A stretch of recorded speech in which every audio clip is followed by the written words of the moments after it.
উচ্চতর গণিত অসীম ধারা অধ্যায় 7 এমসিকিউ নিয়ে আজকে আমরা আলোচনা করব। এগুলো প্রত্যেকটাই টাইপ ভিত্তিক এমসিকিউ, বিভিন্ন বোর্ড কোশ্চেন অ্যানালাইজ করে এই কোশ্চেনগুলো নিয়ে আসছে। এই কোশ্চেনগুলো নিয়ে আলোচনা করি। প্রথম কোশ্চেনটা বলছে যে ধারা দেওয়া আছে, ধারার প্রথম 2n+1 পদের সমষ্টি কত? 2n+1 পদের সমষ্টি কত? এই জিনিসটা একটু ভালো করে বুঝলেই হবে যে 2n+1 তম পদের সমষ্টি কত এখানে বলছে। তো যদি আমি এখানে 1 বসাই, n এর জায়গায় 1 বসাই, 2 × 1 + 1, তাহলে কততম পদ হবে? 3তম পদ হবে, কারণ 2 আর 1 গুণ করলে 2, 2 + 1 তাহলে হলো 3। 3তম পদের সমষ্টি কত? তাহলে ওখানে প্রথম 3টা পদ যদি আমরা চিন্তা করি, এটা এটা এটা প্রথম 3টা পদের সমষ্টি, তাহলে কি এটা এটা কেটে যাবে, থাকবে শুধু কত? 2। তাহলে সহজ কথা হচ্ছে যে এইখানে আমরা যতই বসাই সবসময় কি আসবে? বিজোড় আসবে। যদি আমরা 2 বসাই তাহলে কত পাবো? 2 × 4 আর 5। যদি 3 বসাই তাহলে পাবো 7। অর্থাৎ n এর জায়গায় আমরা যেই মানটাই বসাই না কেন সবসময় কি পাবো? বিজোড় পাবো। আর বিজোড় হওয়ার কারণে সামনের রাশিগুলো কেটে যায়, সমষ্টি থাকবে শুধু 2। তাহলে মনে রাখবো যে এই ধরনের টার্ম আসলে যদি বিজোড় স্বাতন্ত্র্য সংখ্যা থাকে তাহলে গুনবো যে বিজোড়টা কোথায় আছে, বিজোড়গুলো কোথায় আছে? বিজোড়গুলো আছে এই যে 1 নম্বরে আছে, 3 নম্বরে আছে। তার মানে বিজোড়টা যেখানে আছে ওইটাই ওর সমষ্টি। সহজ কথা, এখানে আমরা দেখলাম যে 3টা পদ কাটাকাটি করলে থাকতেছে হচ্ছে 2। তাহলে এই এমসিকিউটার অ্যান্সার হচ্ছে 2। আশা করি বোঝা গেল। এবার পরেরটাতে বলছে যে এই একটা অনুক্রম দিছে, অনুক্রমটার সাধারণ পদ কোনটি? অনুক্রমটা বলছে এখানে 1/3, 2/, আবার 1/4/3⁴ অনুক্রমটির সাধারণ পদ কোনটি? তাহলে অনুক্রমটি কিভাবে সামনের দিকে গেছে আমরা সেটা একটু খেয়াল করে দেখি। যে অপশন, এই ধরনের কোশ্চেন হলে অপশনগুলো টেস্ট করলে সহজ হয়। অপশন যদি ক নম্বর অপশনটা টেস্ট করি, এর জায়গায় যদি এখানে 1 বসাই আর এখানে যদি 1 বসাই, তাহলে 1 + 1 কত হবে? 2, আর নিচে হবে 3⁴²। তাহলে কি প্রথম পদটা মিললো? 1 মানে হচ্ছে প্রথম পদটার কথা বলতেছি, প্রথম পদটা মিলেনি। এটার ক্ষেত্রে যদি বসাই, এখানে একটু টেস্ট করে দেখি তাহলে বুঝতে সুবিধা হয়। যে এখানে যদি আমি 1 বসাই, 1 মানে প্রথম পদটা 1, তাহলে 3⁴1, তখন প্রথম পদটা মিলছে। এটা মানে কি 1/3। যদি 2 বসাই, 2 বসালে পাবো কি 2 3²। যদি 3 বসাই তাহলে পাবো 3 3³ কিন্তু এখানে আছে কি কত আছে? 1/3²। সেটা কি সম্ভব? সেটা সম্ভব, কারণ এখানে 3³ মানে কয়টা 3 আছে? 3টা, উপরে একটা যদি বাদ দিয়ে দিই তাহলে এখানে উপরে থাকবে 1 আর নিচে থাকবে 3²। ব্যাপারটা যদি একটু বিশ্লেষণ করি, ব্যাপারটা এরকম, এখানে 3টা 3 আছে, এটা কেটে যাবে, তাহলে উপরে থাকলো 1, 3 × 3 মানে 3²। 4 বসালে তো এমনিতে বোঝা যাচ্ছে এখানে 4 আর 3⁴, তার মানে আমরা বসায় দেখবো যে প্রথম পদ, দ্বিতীয় পদ, তৃতীয় পদ, চতুর্থ পদ, সবগুলো পদ যে অপশনটাকে স্যাটিসফাইড করে সেটাই হবে অ্যান্সার। তাহলে এই অনুক্রমটির সাধারণ পদ হচ্ছে এটা। এবার আমরা পরের প্রশ্নটাতে যাই। বলছে একটি ধারার n-তম পদ দেওয়া আছে হলে নিচের কোনটি সঠিক? এই টাইপের কোশ্চেন আসলে আমি বারবার বলতেছি অপশনগুলো টেস্ট করে করলে খুব সহজে করা যায়। অপশনগুলোই টেস্ট করে দেখব যে একটি ধারার n-তম পদ এত হলে নিচের কোনটি সঠিক। তৃতীয় পদ বলছে, তৃতীয় পদ মানে n এর জায়গায় কত বসাবো? 3 বসাবো। যদি n এর জায়গায় 3 বসাই, এখানে লিখি বোঝার জন্য, n এর জায়গায় কত বসাচ্ছি? 3, 3 - 1, তাহলে 3 - 1 তার মানে কত হলো? এখানে 2।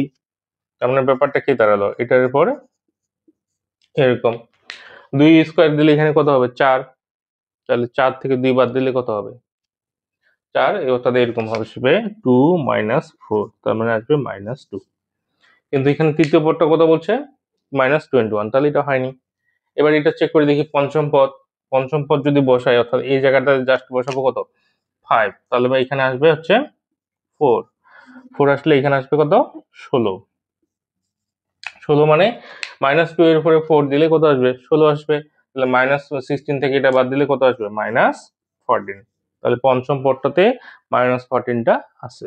তার মানে এই অঙ্কটার অ্যান্সার হচ্ছে, বা এই এমসিকিউটার অ্যান্সার হচ্ছে পঞ্চম পদ = -14।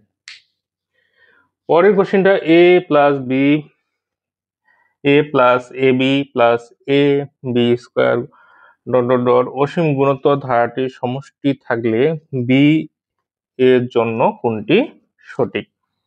এটা একটা গুণোত্তর ধারা আমরা গুণোত্তর ধারাটা কিভাবে শিখছিলাম সাধারণত এ এ আর স্কোয়ার ডট ডট ডট এটা অসীমতম সমষ্টি থাকবে যদি কি হয় আমরা শিখছিলাম মোড অফ গ্রেটার দেন 1 এই সত্যটা মানলে এটার একটা অসীমতম সমষ্টি থাকে বা গুণোত্তর ধারাটির সমষ্টি বি এর জন্য কোনটি সঠিক হবে। তাহলে এই জাস্ট আর এর জায়গায় কি আছে এখানে বি, যেহেতু এটা তথ্যভিত্তিক তাহলে এই অপশনটা কোথায় আছে আমরা খুঁজে বের করি। এই অপশনটা আমার আছে খ নম্বরে, অর্থাৎ মোড অফ গ্রেটার দেন 1 হলে এই সত্যটা মানলে এটা গুণোত্তর ধারার সমষ্টি বি এর জন্য সঠিক। এবার পরেরটার নিচে একটা ভগ্নাংশ দেওয়া আছে, এর মূলদীয় ভগ্নাংশ বের করতে বলছে। এটা পৌনঃপুনিক আকারে দেওয়া আছে, এর মূলদীয় ভগ্নাংশটা কিভাবে বের করতে হবে। আচ্ছা, এটা অপশন টেস্ট করলেও করা যাবে, ক্যালকুলেটর দিয়ে করা যায়, আবার যদি আমরা ম্যানুয়ালি করতে চাই তাহলে এটা দেওয়া আছে, এখান থেকে কি করতে হবে, এখানে 12 লিখতে হবে, অর্থাৎ সম্পূর্ণ সংখ্যাটা আগে লিখতে হবে, লেখার পর দশমিকের আগে যে সংখ্যাটা আছে ওটা বিয়োগ করে দিতে হবে, বিয়োগ করে দেওয়ার পর এই যে পৌনঃপুনিক আছে এই পৌনঃপুনিকের জন্য একটা 9 দিতে হবে, তাহলে কি হলো 11/9। আবারও দেখতেছি এই যে পুরো সংখ্যাটা, যে সংখ্যাটা দেওয়া থাকবে পুরো সংখ্যাটা আগে আমরা লিখবো, লেখার পর দশমিকের সামনে যে সংখ্যাটা আছে ওটা মাইনাস করে দেবো, আর এই পৌনঃপুনিকের জন্য একটা 9 দেবো, তাহলে কি হলো 12 থেকে 1 বাদ দিলাম 11/9। 11/9 আমাদের কোথায় আছে, এই যে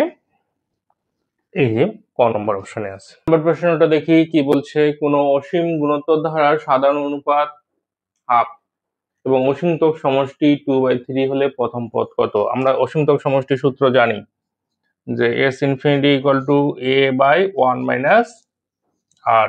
তাহলে এই অসীমতম সমষ্টির মানটা দেওয়া আছে, কত দেওয়া আছে 2/3। সাধারণ অনুপাত দেওয়া আছে, এর মান দেওয়া নাই, সাধারণ অনুপাত দেওয়া আছে হাফ, এই মোটামুটি আমাদের দেওয়া আছে। তো এটা আমরা ডিরেক্ট ক্যালকুলেশন করলেই হবে, এর নিচে একটা 1 বিবেচনা করলে a লিখি এখানে। আচ্ছা, আর একটু ক্যালকুলেশনটা করে দেখাই, 2/3 এখানে থাকলো a, 1 থেকে হাফ বাদ দিলে হাফ, তারপরে এখানে 2/3টা থাকলো ইকুয়াল টু a, এটাকে উল্টায় দিলে কি হবে 2। তার মানে ব্যাপারটা কি দাঁড়ালো 2/3 ইকুয়াল টু হচ্ছে 2a, তাহলে এই 2 যদি বাদ দিই a ইকুয়াল টু কি থাকবে 1/3। ডিরেক্ট ক্যালকুলেটরেও করা যাবে, তাহলে এখানে এর মান কত হবে আমাদের 1/3। তাহলে এই সূত্রটা মনে রাখলেই হবে যে অসীমতম সমষ্টি সূত্র s infinity a by 1 minus r।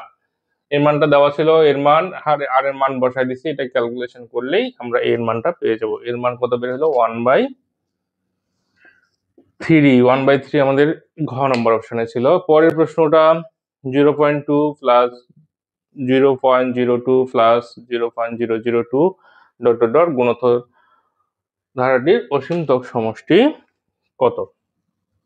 এখানে আমাদের অসীমতম সমষ্টিটা বের করতে বলছে। তার মানে এই যে s infinity equal to a by 1 minus r, এটাই বের করতে বলছে। তাহলে এখানে আমাদের a কত, a হচ্ছে 0.2, আর মান আমরা শিখছি কি দ্বিতীয় পদটাকে প্রথম পদটা দিয়ে কি করতে হয়, ভাগ করতে হয়, এটাকে ভাগ করলে আমরা পাবো 0.1, ক্যালকুলেটর দিয়ে করে ফেলবো, তাহলে 1 মাইনাস আর এর মান বের হলো 0.1, তাহলে এখানে কি হবে 0.2, 1 থেকে 0.1 বাদ দিলে 0.9, তাহলে আমরা যদি এটা কেটে দেই, এই পয়েন্ট কেটে দেই, তাহলে কি থাকবে 2/9। তাহলে এর অসীমতম সমষ্টি কত হবে, এই ধারাটার অসীমতম সমষ্টি হবে 2/9। তাহলে কিভাবে বের করলাম, এই সূত্র a মানে হচ্ছে প্রথম পদ, আর দ্বিতীয় পদ ভাগ প্রথম পদ করলে আর এর মানটা পাওয়া যায়, আর এর মানটা পাবো, আর এর মান পাওয়ার পর এখানে বসাই দিলাম, 1 থেকে 0.1 বাদ দিলে 0.2, 0.9 কাটাকাটি করলাম, কাটাকাটি করলে 2/9 পেয়ে যাব। এবার বলছে একটি অনুক্রমের n-তম পদ এত এবং অনুক্রমটির সপ্তম পদ কত? তার মানে জাস্ট এখানে এটা এরকমই থাকবে 2, তারপর হচ্ছে 2 মাইনাস 1, এই n এর জায়গায় কত লিখবো 7 বাই হচ্ছে 2, তাহলে এখানে 2টা থাকলো, আমরা জানি পাওয়ারটা বিজোড় হলে কি হয়, মাইনাস মাইনাসই থাকবে, তাহলে এখানে ওয়ান ওয়ান মাইনাস ওয়ান থাকবে মাইনাস ওয়ান, আর এটা হচ্ছে প্লাস টু বাই হচ্ছে টু, কাটাকাটি করলে কত পাবো টু, কারণ টু টু ফোর, ফোর কে টু দিয়ে ডিভাইড করলে টু। তাহলে এখানে অনুক্রমে এনতম পদ দেওয়া আছে, যততম পদ বলুক, সেভেনতম সিক্সতম, জাস্ট এন এর জায়গায় ওই মানটা বসাই দিয়ে শুধু ক্যালকুলেশনটা করলেই আমরা পদ সংখ্যাটা পেয়ে যাবো। তাহলে এখানে সেভেনতম পদ হচ্ছে টু। তারপরে বলছে ফাইভ, তারপর 5/3, 5/9, 5/27 অনুক্রমটির দশম পদ কত? এটা শুধু একটু বুঝলেই হবে যে এখানে 5, তারপর আছে 5/3, 5/3, 5/9, 5/27 ডট ডট ডট কত বলছে দশম পদ। তাহলে এক নম্বর পদটা কি আকারে আছে, এক নম্বর পদটা 3 এর উপরে যদি 0 দেই, তার মানে 3 এর উপর 0 দিলে 1, নিচে 1 মানে 5। আচ্ছা, এটাতে 3 এর উপর 1, তার মানে এই পদটা কিভাবে আছে, 2 নম্বর পদটা তাহলে আমরা কি বলতেছি 3 এর উপরে 1। 3 নম্বর পদটা তাহলে কিভাবে আছে 3 এর উপরে স্কয়ার। 4 নম্বর পদটা অবশ্যই তাহলে 3 এর উপরে 4, 0 1 2, সরি 3 এর উপরে এখানে হবে 3, 4 নম্বর পদটা 3 এর উপরে 3। দেখো 0 দিলে 1 পাবো, 1 দিলে এটা পাবো, স্কয়ার দিলে এটা, 3 দিলে 27। তাহলে আমাদের দশম পদটা কত হবে, দেখি যে 4 নম্বর পদটা 3 এর উপরে 3, তাহলে 10 নম্বর পদটাতে 3 এর উপরে 9, কারণ 4 নম্বর পদটাতে একটা কম পাওয়া হয়েছে 3 এর উপরে 3, 4 নম্বর পদ কিন্তু 3 এর উপরে 3, তাহলে 10 নম্বর পদে 3 এর উপরে 9, অর্থাৎ একটা কম হবে। তাহলে 3 এর উপরে 9 কোথায় আছে, এটা। আর সবার উপরে 5 আছে, এজন্য আর ওটা দেখার দরকার নেই, শুধু দেখি যে কোন অপশনের মধ্যে 3 এর উপরে 9 আছে। তাহলে এটাই হচ্ছে আমাদের দশম পদ, অর্থাৎ অপশন টেস্ট করলেও হবে। এবার পরেরটাতে বলছে একটা অনুক্রম দেওয়া আছে, সাধারণ পদ কোনটি, এটা ডিরেক্ট অপশন টেস্ট করে আমরা করতে পারবো। যে এখানে 1 বসায় দেখি, 1 বসালে এখানে কত হচ্ছে, 1 বসালে হচ্ছে √3, 1 বসালে 2, 2 + 1 3 √3, কিন্তু প্রথম পদটা আছে কত 1, 1 মানে প্রথম পদ, তাহলে এটা হয়নি।